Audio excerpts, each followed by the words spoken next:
التذكر تذكير النفع والانتفاع إفادة استفادة بحث على التمسك بكتاب الله وسنة رسوله صلى الله عليه وسلم الهدى إلى الرشد والخير ابتغاء مرضاته وقربه وثوابه وحسن خاتمة وحسن عجبان من أنبياء وصدقه أولياء وصلاة وبركة وفيها من شفينا رسول الله سيدنا محمد صلى الله عليه وسلم من أنبياء المرسلين وذلك مشايخنا في الدين بركاتهم وأسرارهم وأنوارهم وعلومهم ونفعاتهم في الدنيا والآخرة بكل نية صالحة في خيرات الدنيا والآخرة سبحانه من الموت في أبادهم طيب بتاديتا ورضا وسعة من الصفاء في مجلسهم والنوية بجاه خير البرية على من نوى نبينا محمد صلى الله عليه وسلم ربنا صنع أدرج النبي سيدنا محمد أسرار الفاتحة الرحمن الرحيم الحمد لله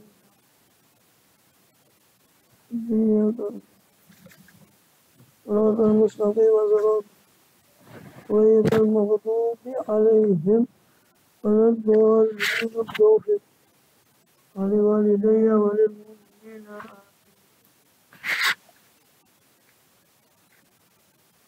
بسم الله الرحمن الرحيم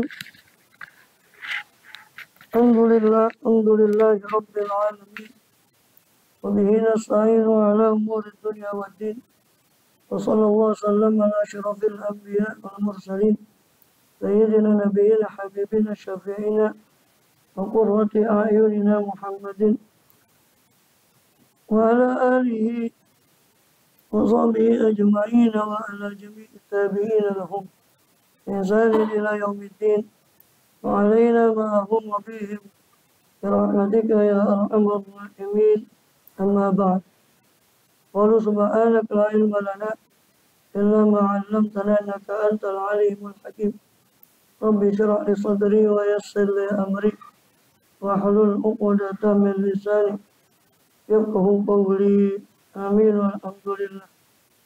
Alhamdulillah Allah SWT masih berkenan melimpahkan nikmat karunia-Nya pada kita semua, bil khusus nikmatul iman Islam, sehat walafiat, sehingga dengan itu kita masih diizinkan oleh Allah SWT untuk melakukan segala aktivitas kegiatan kita bil khusus dalam rangka menunaikan tugas utama kita dalam kehidupan dunia ini, beribadah kepada Allah SWT. Kemudian kita masih melanjutkan dalam pembahasan daripada kitab Jawahirul Quran, permata-permata Al-Quran. Yang terakhir kita masih membahas di bab tentang Durarul Quran, mutiara-mutiara Al-Quran, tentang bagaimana menyembah kepada Allah SWT setelah ayat tentang Jawahirul Quran, yaitu tentang ma'rifatullah. Kemudian yaitu pada rangkaian Durarul Quran pada surat An-Nisa, terakhir sudah kita bahas rangkaian ayat 31 sampai 32. Dan masuk ke ayat berikut, ayat 36. Dari rangkaian Durarul Quran di surat An-Nisa, itu firman Allah SWT, wa'budullaha wa la tusyriku bihi syai'an bil walidaini ihsanan. Belum sama sekali? Apa sudah? Wa'budullaha, dan sembahlah Allah oleh kalian. Ini maksudnya wahidu wa ati'u. Tauhidkanlah Allah dan taatlah kepada Allah. Sebelum menyembah itu harus mentauhidkan Allah. Makanya diikuti dengan kalimat wala tusyriku. Janganlah kalian menyekutukan bihi dengan Allah syai'an, akan sesuatu. Kalau tidak diterima apapun dengan syirik, baik syirik besar, alhamdulillah, ataupun syirik kecil, alhamdulillah misalnya, itu daripada riya. Dua-duanya mencegah. Yang satu syirik besar mencegah daripada diterimanya amal, sama yang syirik kecil pun begitu, menghapus daripada amal. Alhamdulillah, itu berupa riya. Disebut syirik kecil itu syirik kecil juga, syirik juga. Karena kalau syirik besar sudah jelas menyekutukan Allah secara terang-terangan dalam penyembahan. Dengan syirik kecil itu nyembahnya kepada Allah tapi tujuannya pamer, itu namanya riya atau riya an-nas. Karena pamer itu ro'a yuroi ria'an itu ria'an. Kemudian sebagaimana firman sabda Rasulullah SAW dari Mu'adz dalam hadis Mu'adz yang terkenal di Bukhari maupun di Muslim. Atadri ya Mu'adz ma hukum haqqullah 'alal ibad atau 'alan nas. Kau tahukah ya Mu'adz apa hak Allah atas manusia? Qala qultu wa rasul alam, Allah Rasul mengetahui qala haqqu alim ya'buduhu wa la yusyriku bihi syai'an. Haknya Allah itu adalah kalian atau manusia itu menyembahnya dan tidak menyekutukan dengan Allah sesuatu apapun. Atadri ya Mu'adz ma haqqun nasi 'ala Allah. Tidak perlu lagi. Tahukah kamu wahai Mu'adz apa haknya manusia kepada Allah jika mereka melakukan itu, ini beribadah tanpa menyekutukan Allah? Qultu Allah Rasul alam qala fa inna haqqan nasi 'ala Allah ala yu'adzibahum. Haknya manusia atas Allah ketika mereka sudah menyembah pada Allah dengan betul-betul tanpa syirik adalah hak Allah, hak manusia pada Allah adalah agar Allah tidak menyiksa. Ini Allah tidak menyiksa mereka. Ambil walidaini ihsanan. Juga dengan kedua orang tua hendaknya ihsan dan berbuat baik. Ini menunjukkan besarnya hak kepada kedua orang tua setelah hak Allah, maka langsung diatafkan di situ wabil setelah perintah sembah Allah tidak menyekutukan langsung kepada wabil ihsan. Kenapa? Karena kedua orang tua sebab wujudnya kita di alam dunia ini. Dan banyak di ayat Quran Allah menggandengkan ibadah kepada Allah dengan berbuat baik pada kedua orang tua. Anishkurli wali walidaik, surah Luqman. Syukurlah kepada aku dan kepada kedua orang tuamu, kata Allah. Qul buka. Ya iya sama, tadi kan sudah saya bahas. Wa'budullah wa la tusyriku, jangan kalian syirik, baik syirik besar maupun syirik kecil, tadi kan sudah. Syirik kecil ya syirik khafi itu apa bedanya? Ya itu riya. Syirik kecil, syirik khafi. Bahasa Indonesia syirik kecil, kecil lah, syirik kecil. Nah, terserah lah. Syirik keni lah, syirik rajut. Ya, khafi itu kan bahasa lainnya, Pak. Ya syirik khafi itu yang dimaksud. Syirik yang tersembunyi. Kalau syirik jali ya syirik itu. Syirik yang terang-terangan sudah jelas. Yang menyekutukan Allah dengan yang lainnya, seolah ada yang bawa reksa selain Allah. Ada yang berkuasa Rob selain Allah. Itu sudah jelas. Sudah diterima amal sampai dia tauhid lagi. Dan dosa dikatakan kan tidak mungkin diterima, diampuni dosa itu kecuali semua diampuni kecuali syirik. Innallaha la yaghfiru syirka bihi wa yaghfiru ma duna dzalika liman yasha. Allah tidak mengampuni dosa syirik, tapi mengampuni selain syirik bagi siapa yang dia kehendaki. Ini mau tobat. Adapun syirik tidak terima sampai kembali kepada tauhid. Yang masuk syirik kecil tadi yang kita bahas panjang lebar. Itu masalah riya tadi. Ya, riya itu ya syirik khafi itu. Ya. Yang bilang syirik besar dan syirik kecil. Ya sami mau. Syirik khafi itu. Entah ngerti syirik ini. Tak ngerti boleh. Syirik cilik. Syirik yang khafi itu kan tersembunyi. Makanya dikatakan syirik kecil itu kan atau syirik khafi karena kan tidak jelas-jelas syirik. Artinya orang yang sholat semuanya nyembah kepada Allah wajah itu. Wajahnya lagi putus samawati. Tapi kan niatnya beda. Ada yang niatnya supaya dipilih. Supaya yang milih lebih banyak kan sholat. Kalau pemilihan aja ke pesantren, macam. Terus dipilih kiainya ngalor dia. Nah, yang satu sudah pulang, Solo di Mulyono, sudah pulang ke sekolah. Nggak tahu yang, ya, ya kita cuma bisa doa kan. Ya. Itu kan contoh. Kalau syirik kecilnya semua menyembah kepada Allah.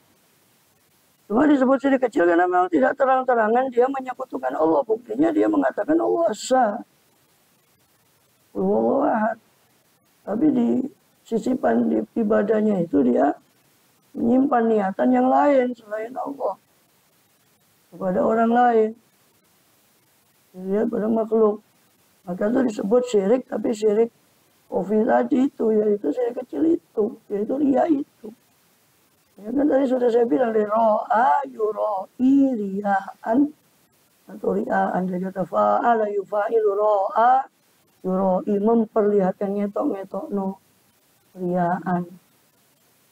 Temannya ria itu sum'ah, suka kalau didengar kebaikan.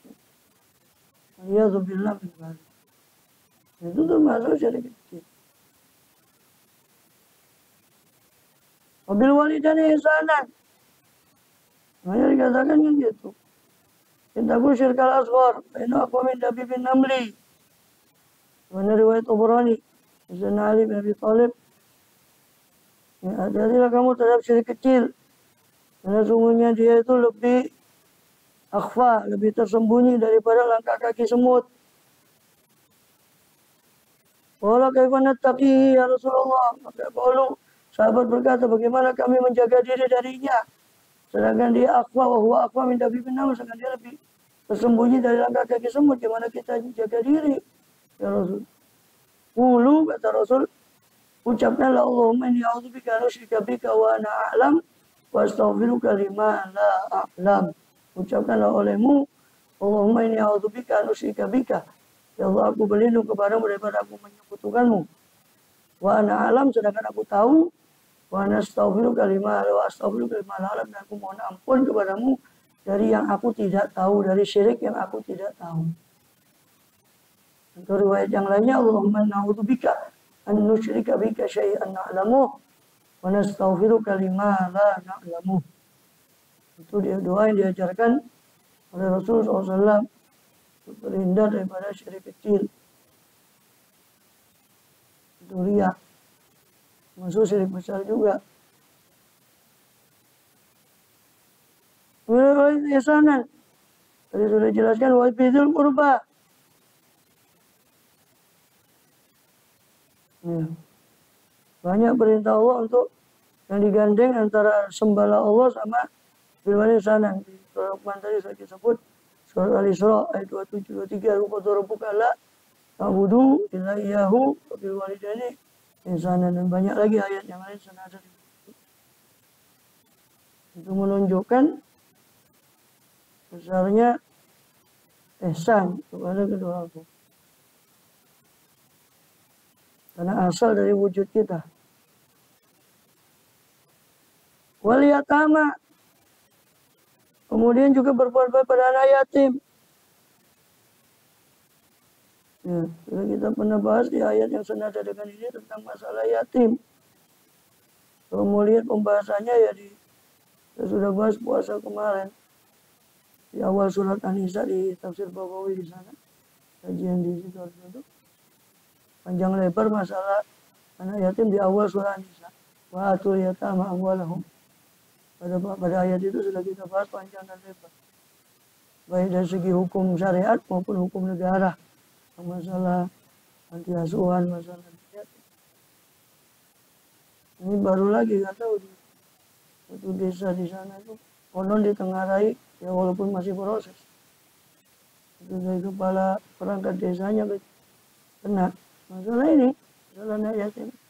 Katanya fiktif atau penipuan wong-wong. Semua. Ya, macam-macam lah. Yang fiktif mengatasnamakan agama, mengatasnamakan anak yatim. Kadang betul-betul tapi yang kenyang, yang pengurusnya kenyang, yatimnya kurus.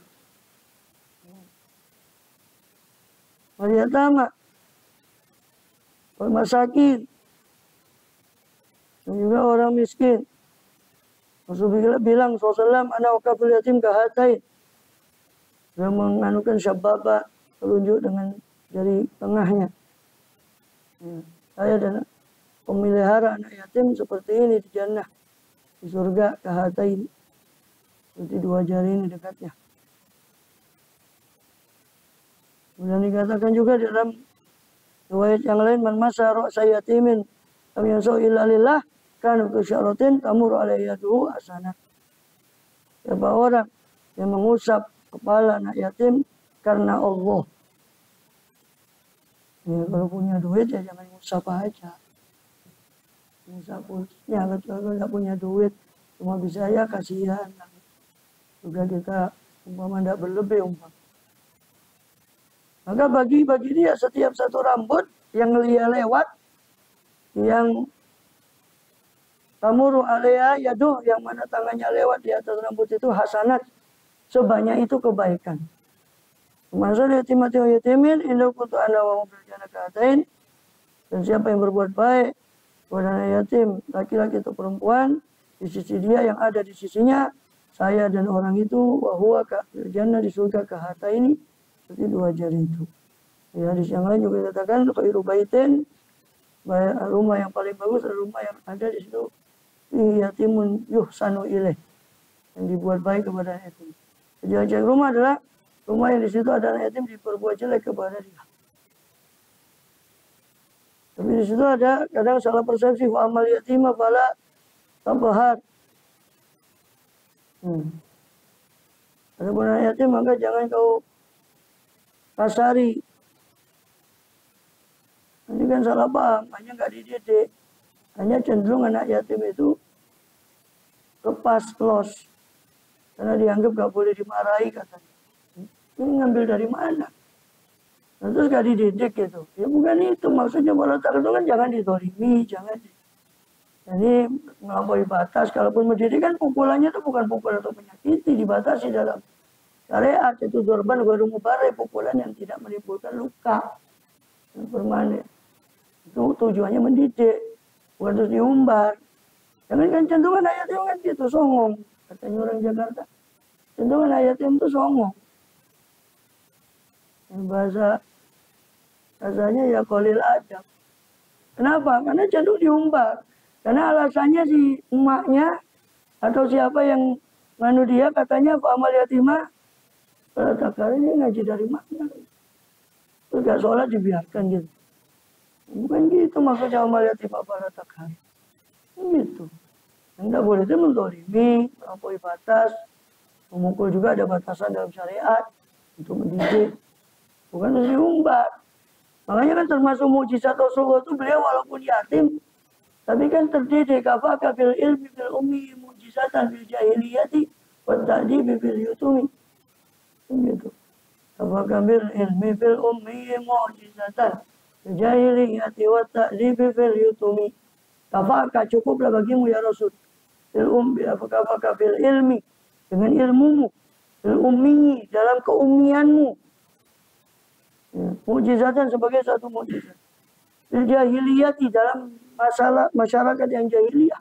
Engkau memiliki pengetahuan demikian. Wa ta'dibi, dan pendidikanmu fil yutumi dalam keadaan yatim. Karena cenderung anak yatim kan lepas didikan, tapi Rasul walaupun yatim SAW tetap bagus didikannya. Ya karena Allah langsung mendidik sebagaimana sabda beliau sendiri, Rasul adabani Rabbi bahasana ta'dibi. Kalau mendidikku siapa Robku, maka baguslah. Maka beliau Allah memperbagus pendidikanku. Gitu. Yang kemudian wal yatama wal masakin. Baru orang miskin. Orang miskin didahulukan dari yatim didahulukan dari orang miskin. Karena yatim itu pengertiannya anak yang di bawah usia baligh. Dan banyak salah paham tentang hadis la yutma ba'dal bulugh, tidak ada yatim lagi setelah baligh. Batasan yatim itu baligh.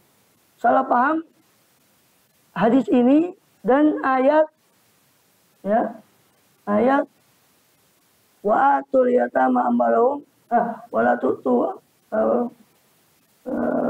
wala tutu subaha amwalakum. Apa itu di awal surah Nisa? Wa in anastum minhum rusdan fadfa'u ilaihim amwalahum. Wa in anastum minhum rusdan, kalau kalian melihat rusyud itu bukan hanya baligh, tapi kematangan secara berpikir. Sebab anak yatim fadfa'u ilaihim, baru Allah perintahkan serahkan kepada mereka harta mereka. Maka di ayat itu ada perintah sebelum menyerahkan harta ke anak yatim. Ini kalau konteksnya si anak yatim ditinggali harta yang dipegang oleh walinya, maka kapan dia diberikan? Itu ketika rusyud, ini matang secara ekonomi.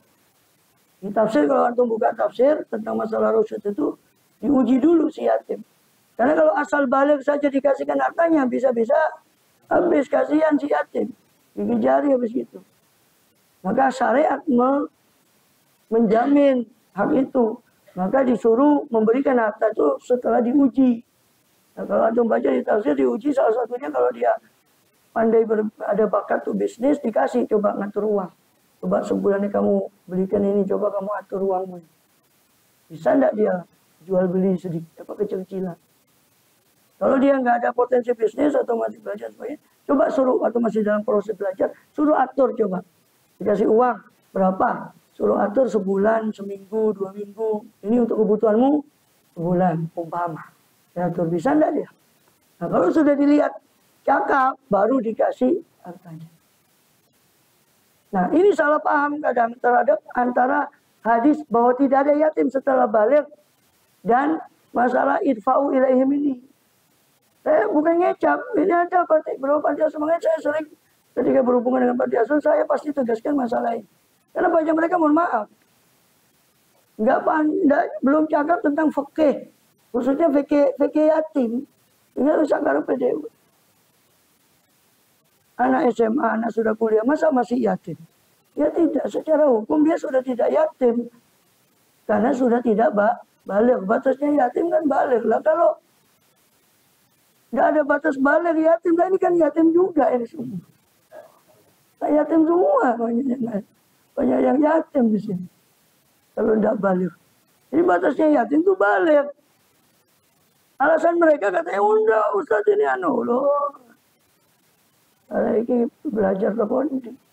Walaupun habis Al-Quran, tapi nggak belajar khusus tafsir, dia nggak ngerti walaupun dia hafal Quran. Saya dapat itu, saya dapat hubungan ngecap, kata saya langsung hubungan sama mereka. Beberapa kali saya berhubungan dengan instansi seperti itu. Tapi saya dapat tidak cakap sama sekali. Hatta ada lembaga yatimnya, saya lihat tulisan keluaran lembaganya, fakirnya ikut mana, saya bilang. Ini gimana? Terus yang dosa siapa? Yang kasih sumbangan, apa yang ngelola, apa yang nerima, karena nggak cakap dalam masalah fakir yatim. Terus sekarang coba, orang ya oke lah kalau sodako biasa kan lebih bebas kan, bisa ditasorufkan kemana-mana, mau yatim, mau tidak yatim. Tapi kalau coba orang itu nadar umpama, kita gambarkan orang itu nadar kepada yatim. Kan harus khusus kan, berarti. Nah, sedangkan dia tidak ngerti mana batas yatim itu. Kata dia, alasannya berpegangan pada fatfa'u ilaihim amwalahum, itu fa'in anasum rusjan, kata dia. Dengan alasan itu kata dia, oh itu masih yatim meskipun SMA. Tuh. Ini ngaji nang dia pengantuk, bukan pernah ngaji tafsir. Jangan kacaukan antara ini dengan batas yatim itu balik. Batas yatim tetap balik. Setelah balik dia tidak menyandang nama yatim lagi. Tentunya tidak mampu, ya balik du'afa. Dia bukan yatim lagi sudah. Karena sudah balik. Makanya kan dari situ kan anak sudah balik. Kalau hubungannya sama zakat fitrah kan dia tidak fitrah. Dia orang tuanya harus minta izin karena anak itu sudah balik untuk memfitrahi. Cuma anak itu masih dalam proses usia pendidikan sehingga mungkin belum kerja. Nah dari situ si orang tua harus menyerahkan ini loh buat fitrahmu. Atau dia minta izin ini, kamu saya fitrahi ya. Oh iya, diwakilkan ke orang tua. Kalau anak kecil sih ikut apa kata orang. Ini batasan dewasa dalam syariat itu ya balik itu. Jadi beda antara, jangan dipertentangkan antara hadis tidak ada yatim setelah balik dengan ayat fatfa'u ilaihim amwalahum. Itu ayat tentang penyerahan harta. Konteksnya anak yatim yang diwarisi harta, kapan harusnya diserahkan hartanya untuk dia oleh si wali yatim. Itu konteksnya ayat itu, bukan masalah batasan yatim atau tidak yatim. Ini mohon maaf. Ini saya ada bukan orang awam loh.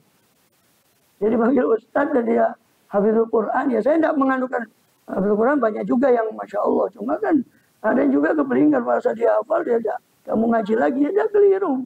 Jadi hafal Quran kita salut dia hafal Quran. Tapi ilmu yang lain dia bukan bidangnya. Oke, dia udah belajar, terus apa bisa tiba-tiba paham oke, ya tidak bisa.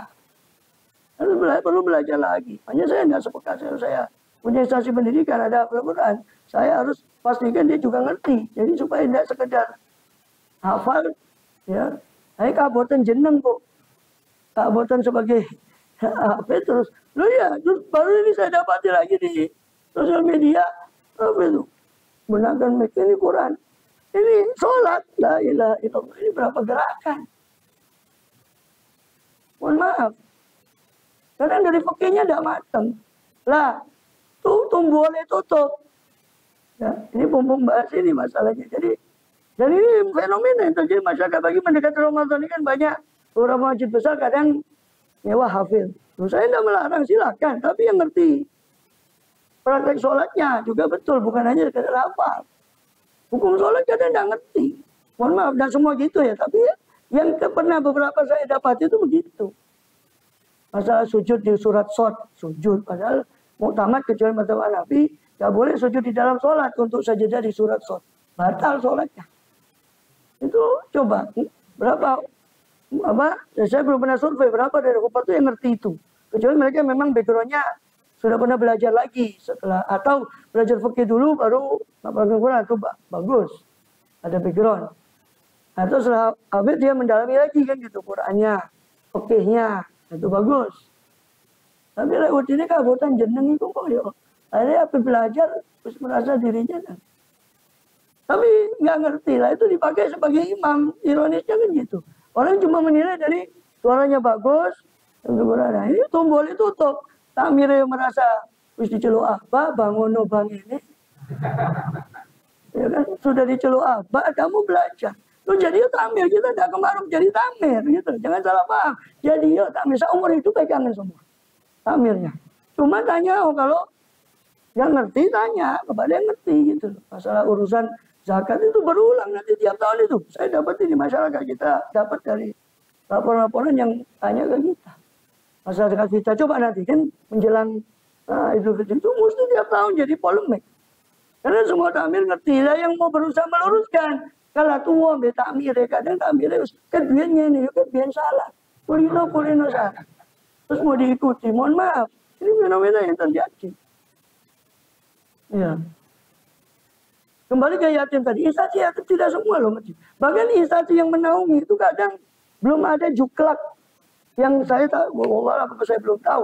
Tapi tetap pendek pengetahuan saya belum ada juklak. Petunjuk pelaksanakan yang sesuai dengan fikih.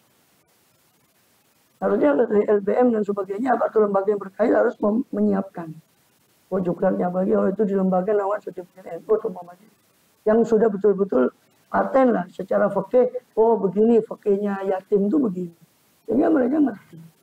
Bukan asal comot-comot ayat, asal ayatnya waktu nih apa fatwa wilayah mawalo asal comot aja, tidak ngerti konteks ayat itu bagaimana, hanya dikebiau ya. Jadi salah ayatnya.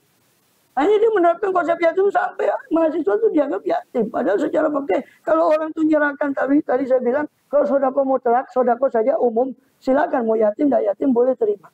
Tapi kalau dia mengkhususkan umpama, ini pada anak yatim, ini harus ditasarufkan kepada betul-betul ya yatim secara syariat. Nah di sini nanti timbul polemik, bagiannya dan sebagainya. Terus status si panti sendiri apakah sebagai wali? Dengan wali itu ada kriterianya, baik dari segi undang-undang konvensional yang berlaku di Indonesia, Undang-Undang Perlindungan Anak yang berlaku di Indonesia itu juga mengadopsi masalah pasal ini. Ya, karena saya juga melihat dari sisi undang-undang positifnya juga dari sisi okenya. Wali sekarang kalau menurut diterapkan betul-betul ya, wali yatim yang betul-betul secara syariat, yang betul-betul memang dia dipasrai oleh si pihak keluarga atau ayahnya atau sebelum meninggal dan sebagainya, itu wasi. Istilahnya lebih khususnya wasi yang menerima wasiat itu menerima. untuk merawat anak yatim. Itu banyak yang tidak memenuhi kriteria, baik dari segi hukum positif maupun dari segi hukum. Dari segi hukum positif itu harus ada undang-undangnya sendiri yang mengatur semacam adopsi lah dan tanda kutip untuk memiliki hak atas wali atas si yatim. Kalau tidak, maka mereka cuma fungsinya seperti amil-amilan gitu. Karena nggak dapat lisensi, jadi mereka cuma sekedar wakil dari wali yatim, bukan wali yatim. Beda ya, jelas beda status hukumnya. Kalau si wali yatim punya hak mutlak atas si anak yatim, artinya untuk pengganti, sebagai pengganti daripada. Kalau cuma wakil, dia dalam fikih itu wakil itu tidak boleh bertindak kecuali berdasarkan arahan dari yang memberi wakalah. Tidak boleh lebih dari itu. Nah, kebanyakan kalau kita lihat status instansi yatim itu kebanyakan cuma paling mentok itu wakil, bukan wali secara penuh. Belum, jarang kalaupun ada yang memenuhi kriteria wali secara penuh dengan dia ngurus di pengadilan tentang anak ini statusnya gimana, terus begini begitu. Jarang saya rasa yang sampai seperti itu. Banyak paling diterima. Ya sudah kita acungi jempol dengan belas kasihan mereka. Cuma kan itu perlu diluruskan secara hukum supaya karena itu terkait pentasarufan seperti mungkin ada nazar, mungkin ada apa yang dihususkan untuk yatim. Yang itu harus tersampaikan secara betul, bukan sekedar. Atau kalau memang gitu ya sekalian saja sudah sedekahnya mutlak, jangan menghususkan kepada anak yatim. Karena di panti itu kebanyakan apalagi sudah dewasa SMA, sudah ada masih di situ, itu sudah bukan yatim lagi, sudah mutlak saja, berikan secara mutlak. Ini terus buat duafa di sini, buat yang tidak mampu. Lebih aman kalau dia menghususkan yatim loh, yang makan ternyata bukan yatim juga, ada yang tidak yatim, ini masalah nanti. Wal yatama wal masakin. Kenapa anak yatim didahulukan sebelum orang miskin? Karena anak yatim kan tadi kaitannya sama yang saya singgung tadi. Kalau sudah balik tidak yatim lagi kan. Anak yatim itu anak yang di bawah usia balik, yang tidak punya ayah. Itu yatim secara syar'i. Nah, ini didahulukan daripada masakin. Karena orang miskin, konotasi masakin itu orang dewasa tapi sudah punya kerja tapi tidak memenuhi, itu miskin. Artinya kan dia masih bisa cari. Lah kalau anak yatim kan belum bisa cari, belum usianya. Kalau pun nyari, belum usianya nyari dia. Masih kecil. Makanya setelah walidain ihsanan, wadzil qurba, kerabat, habis kerabat, yatama, baru masakin. Urutannya begitu. Orang tua, kerabat, anak yatim, baru orang miskin. Wal yatama wal masakin, wal jari dzil qurba, wal jaril junubi. Itu. Dan apa? Jari dzil qurba, tetangga yang memiliki kerabat, yang memiliki hubungan kekerabatan, wal jaril junubi, tetangga yang jauh. Wasabi bil jambi, wabni sabil. Ya. Jari qurba itu tetangga dan kerabat. Dengan jari junubi itu tetangga yang tidak punya hubungan kerabat.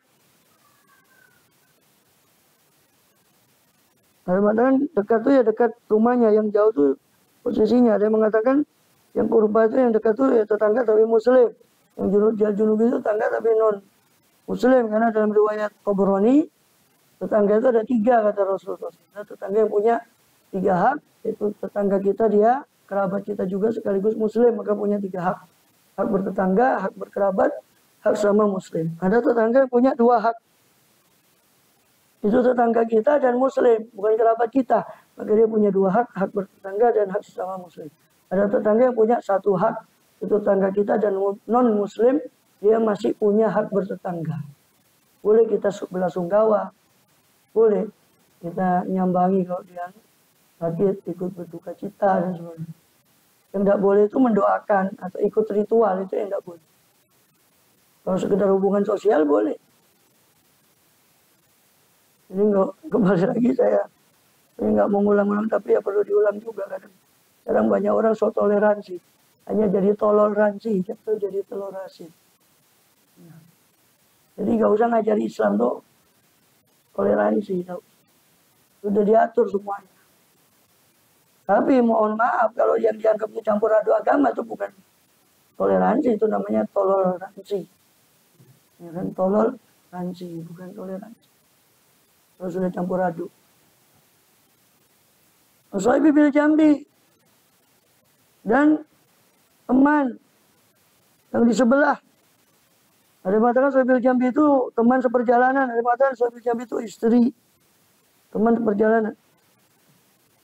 Wabni sabil, orang yang terlantar di perjalanan, yang tidak punya bekal di tengah jalan, ya boleh, bahkan dalam zakat pun ada posnya untuk memberikan dia bekal sampai dia kembali ke tempatnya. Walaupun dia umpama di tempatnya sana kaya, tapi dia di situ terlantar, dia boleh dikasih zakat atau dipulangkan ke tempatnya. Ibnu Sabil. Bahwa malakat aimanukum, budak. Apa-apa yang dimiliki oleh tangan kalian aimanukum. Itu budak. Imam Malik, mamluk. Yang artinya, dan budak itu diwanti-wanti oleh Rasulullah. Rasul bahkan sebelum Rasul wafat, as-sholah, an-nisa, koma malaikat aimanukum. Antara wasiat Rasulullah sholat juga kepada istri, perempuan, kemudian terakhir budak, kata Rasulullah, berbaiklah pada. Dalam hadis yang lain beliau mengatakan, jangan memberi mereka beban pekerjaan yang melebihi kemampuan mereka. Kalau kalian beri yang lebih dari kemampuan mereka, tolonglah mereka untuk kasihlah mereka makan apa yang kalian makan, kasihlah pakaian apa yang kamu pakai. Kasihlah mereka makan apa yang kamu makan, berilah pakaian, atimuhum mimma ta'kul, wal bisu mimma ta'kulun, wal bisu mimma talbasun. Berilah pakaian dari apa yang kalian pakai. Innallaha la yuhibbu man kana mukhtalan fakhura. Semuanya Allah itu tidak suka orang yang mukhtalan fakhura, yang sombong dan berbangga diri, membanggakan dirinya.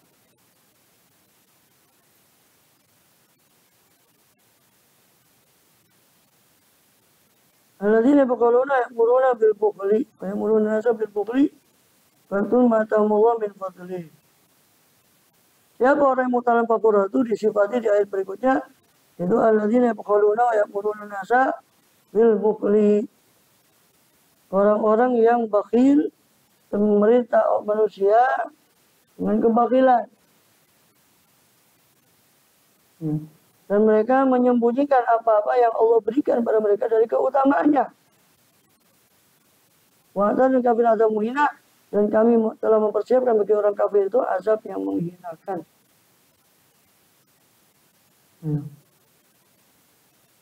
Al-bukhul secara bahasa artinya mencegah dari apa yang lebih yang dia punya. Itu bukhul secara bahasa.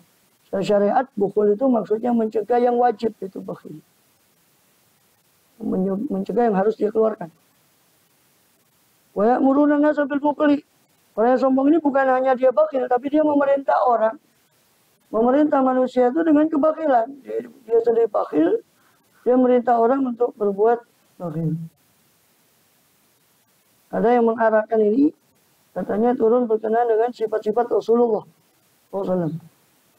Nah, ini mereka bakhil, orang-orang Yahudi itu, untuk memberitakan tentang sifat-sifat Rasul.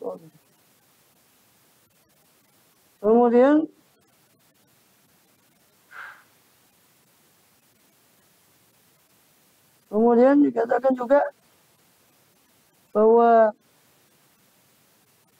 kalau jalan minal ansari falturam, yaitu jalan ansari falturam fayakun la tubiku amwalakum. Mengatakan itu juga tentang orang-orang Yahudi juga yang ngojok-ngojoki orang Ansor. Kalian tidak usah deket-deket sama Muhammad, sama orang yang Muhammad. Kami takut kalian tuh fakir nanti. Bahasa mereka, kalau kita bahasakan ya mungkin kalian diporoti sama nanti suruh sedekah apa takut. Kami takut kalian fakir. Ini turun ayat ini. Alladzina yabkhulun wa ya'muruna an-nasa. Mereka sendiri bakhil dan menyuruh orang untuk berbuat bakhil. Wa'tumuna ma atamul fadl, dan mereka menyembunyikan apa yang Allah berikan kepada mereka daripada kelebihan. Dan supaya tidak dimintai. Dan kami mencegah, tadana kami persiapkan bagi orang kafir itu azaban muhina, azab yang menghinakan.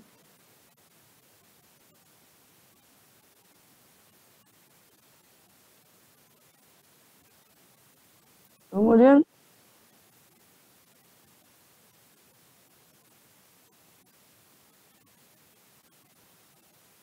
itu lanjutannya Pak. Waladina yunfikuna amwalahum ria'an nas ini. Siapa mereka itu? Yaitu orang yang berinfak. Katanya bakir, tapi mereka berinfak. Yang diberikan amwal harta mereka, menginfakkan harta mereka. Tapi ria'an nasi, karena supaya dilihat orang. Jadi bakir itu bukan masalah memberi tidak memberi. Karena orang bakir juga kadang memberi. Kadang memberi. Itu yang 5 tahun sekali itu kemarin. Dilihat, ngasih. Apa bisa dikatakan semuanya dermawan? Belum tentu juga. Karena dermawan atau bakir itu sifat hati, bukan sifat tangan. Tangan itu pengejauhan saja. Ya kan ada orang miskin tapi hatinya itu mulia. Saking dia tidak punya kan gitu. Dia memberi itu, apa yang mau dia beri? Tapi dia, Masya Allah hatinya. Apa itu bisa dikatakan untuk beli? Ya tidak juga dia tidak ada yang diberi. Karena dia mungkin punya dia. Jadi bakir atau tidak itu, atau karom itu bukan urusan tangan. Tangan itu tanda saja, tanda. Tanda itu kayak hujan.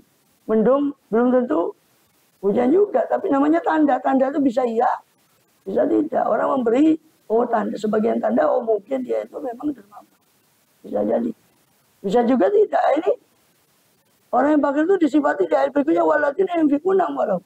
Orang yang memberi infak kepada harta mereka, menginfakkan harta mereka. Tapi ria'an nasi, tapi supaya dilihat orang. Walaupun bilang tidak beriman pada Allah dan hari akhir. Hanya nggak mengharap pahala. Bagaimana mengharap pahala kepada Allah dari Allah? Dia beriman sama Allah saja tidak. Gimana mengharap kebahagiaan di akhirat? Iman sama akhirat saja tidak. Kalaupun iman ya tipis-tipis imannya. Sehingga pahala itu kan gaib, butuh iman. Makanya dikatakan situ mereka tidak beriman. Seandainya mereka imannya kuat pada Allah dari akhir, pasti mereka lebih mengharap pahala dari Allah daripada dari manusia. Alhamdulillah minta. Wamayakuni syaitanul qarinan wasa'a qarina. Maka siapa-siapa yang syaitan itu menjadi temannya, maka fasa'a qarina, maka itu adalah seburuk-buruk teman.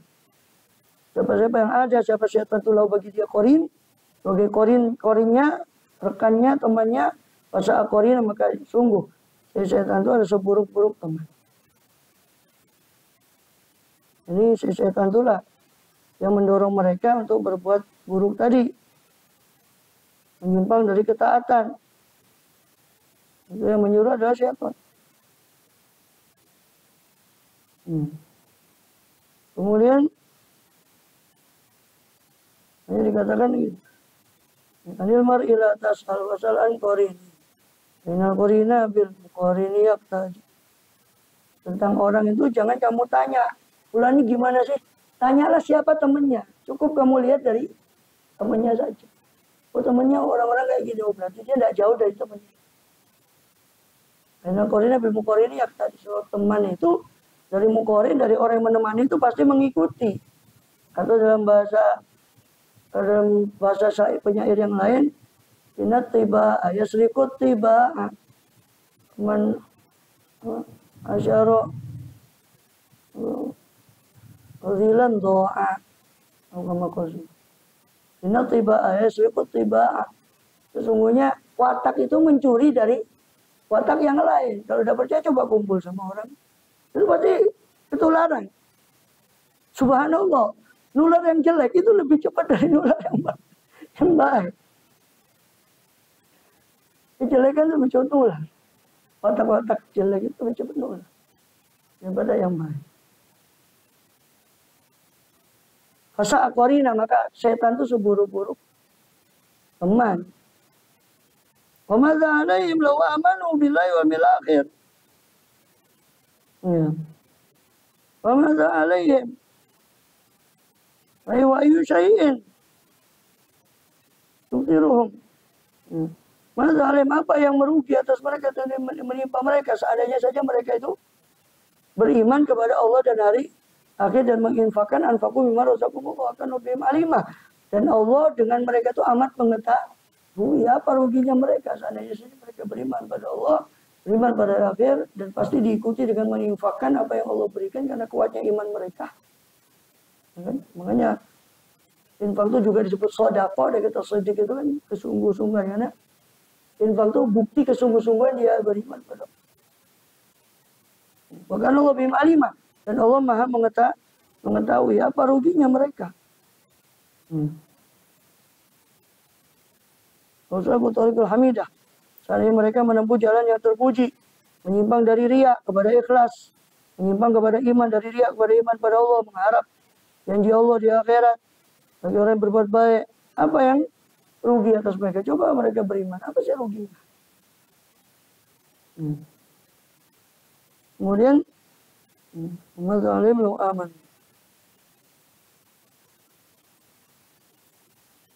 Jadi apa keberatan bagi mereka jika mereka beriman pada Allah dan hari akhir? Maza alaihim au amanu. Kemudian maza alaihim lau aman. Ay maladhi alaihim wa syai'in alaihim. Sesuatu apa yang menimpa atas mereka dari kerugian seandainya mereka beriman. Itu pertanyaan retorik dari Allah Ta'ala. Tidak ada yang rugi. Orang beriman pada Allah, beriman pada akhir. Untung iya di dunia. Di dunia dapat pujian dari orang, terlepas dari bukan itu yang dia cari. Di akhirat, janji Allah tadi. Tidak ada yang rugi. Justru mereka sebaliknya yang bakir itu ya rugi. Di dunia rugi, na'udzubillah lebih rugi di akhirat. Inna Allah la yadlimu mithqala dzarrah. Allah itu maha tahu, dilanjutkan dengan bahwa Allah selain maha tahu, Allah tidak akan menzalimi pahala orang meskipun seberat zarrah. Wa intaku hasanatan, jika ada apa miskola zarrah seberat zarrah itu kebaikan, yudhaifa, Allah lipat gandakan zarrah tadi. Wa yu'ti min ladunhu ajran alima, dan Allah akan memberikan dari sisi Allah itu ajran alima, pahala yang besar.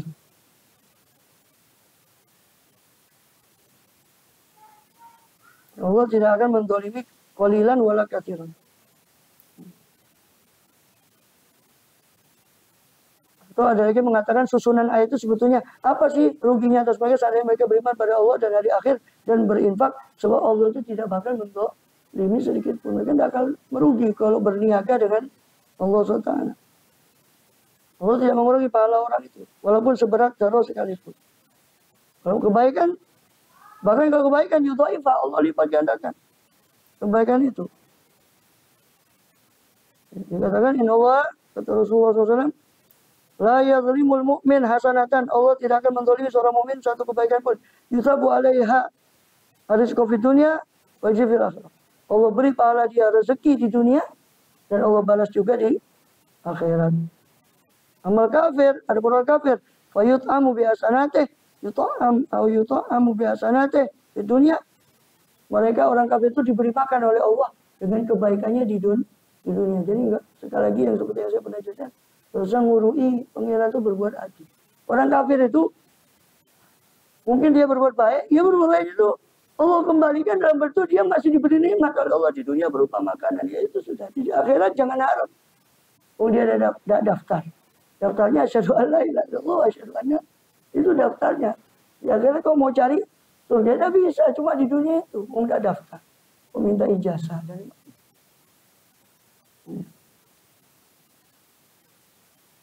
Kemudian orang kafir itu yut'am di dunia, diberi makan di dunia dengan kebaikannya. Kata Rasul, hatta idza abdal akhirah lam yakul lahu hasanatun yu'ta biha khairan. Sampai dia pergi ke akhirat, tidak ada satu kebaikan pun yang dia diberi di akhirat sama sekali. Wa ma lahu fil akhirati min nasib, tidak ada bagian sama sekali bagi dia di akhirat. Sudah dibalas semua di dunia. Itu keadilan Allah. Tidak usah ngurui. Ngajari Allah itu berbuat adil. Pengeran dia. Nah, di kampung ada pengeran itu. Ngurui siapa sih? Kok songong betul. Ngajari Allah berbuat adil atau dibilang sholat. Allah tidak adil. Ajib.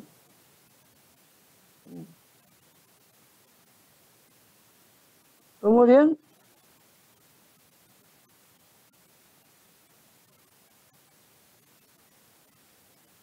panjang itu hadisnya tentang hadis, tidak usah saya. Wa kaifa idza ji'na min kulli ummatin bi syahidin wa ji'na bika ala haula'i syahida fa kaifa idza ji'na. Dalam riwayat yang lain, Ubay bin Ka'ab disuruh membaca Quran. Iqra alayya. Aqra'u alaika wa alaika unzil. Ya Rasulullah, apakah saya membaca Quran pada jenengan sedangkan Quran itu turun pada jenengan? Ini uhibbu an asma min ghairi. Saya kepingin saya mendengar dari orang selain saya baca Quran, dibacakan sama beliau. Yang mulai An-Nisa sampai ke ayat ini. Wa kaifa idza ji'na min kulli ummatin bi syahidin wa ji'na bika 'ala haula'i syahida. Sampai di ayat 41. Bagaimana kayak Muhammad? Idza ji'na min kulli ummatin, nanti ketika kami datangkan dari setiap umat itu syahidin dengan satu saksi yaitu para nabinya, wa ji'na bika, lalu kami datangkan engkau ya Muhammad sebagai saksi atas mereka, lalu saya dapati mata Rasulullah meneteskan air mata. Sallallahu alaihi wasallam, hasbuka, Rasul bilang hasbuka, cukup bagimu. Cukup sampai di situ kata Rasul. Sampai di ayat ini beliau bagaimanakah apabila kami datangkan dari setiap umat itu dengan saksinya, yaitu nabinya masing-masing, wajib nabi dan kami datangkan terhadap engkau ya Muhammad, kami datangkan engkau ala haulai syahidah, menjadi syahid saksi atas mereka semua. Nuh, jadi Bukhari riwayatnya dari beliau, Nuh dipanggil, ya Nuh, balagta, aku sudah sampaikan. Iya ya Allah, balagtu, saya sudah sampaikan puasa. Panggil umatnya Nuh. Banu sudah nyampaikan, oh maja'ana min nadhir. Qalu maja'ana min nadhir. Mereka bilang, tidak ada yang datang kepada kami ya Allah dari satu pemberi peringatan pun. Tidak jalur diketatkan. Nabi Nuh kan diketat aja. Dia bilang, sudah capek-capek 950 tahun. Dia bilang maja'ana min nadhir. Nabi Nuh 950 tahun. Maja'ana min nadhir. Siapa saksimu ini? Muhammad wa umatku. Muhammad, maka didatangkan Rasulullah SAW. Katakan umat Muhammad. Ya umat Muhammad, Nuh sudah sampaikan, na'am. Syahidna kami bersaksi ya Allah. Nuh sudah nyampaikan. Lu mana? Kamu kan umat terakhir. Nabi kami yang bilang. Maka didatangkan Rasul. Dan Nabi kami benar. Tidak mungkin beliau bohong. Nabi kami mengatakan Nuh sudah nyampaikan. Hud sudah nyampaikan. Soleh sudah menyampaikan. Alaihissalam. Nabi Nuh alaihissalam. Semuanya sudah menyampaikan. Wallahu a'lam bishawab.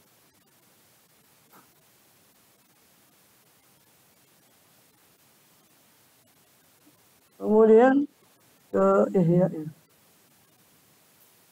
Ihya. Saya sampai di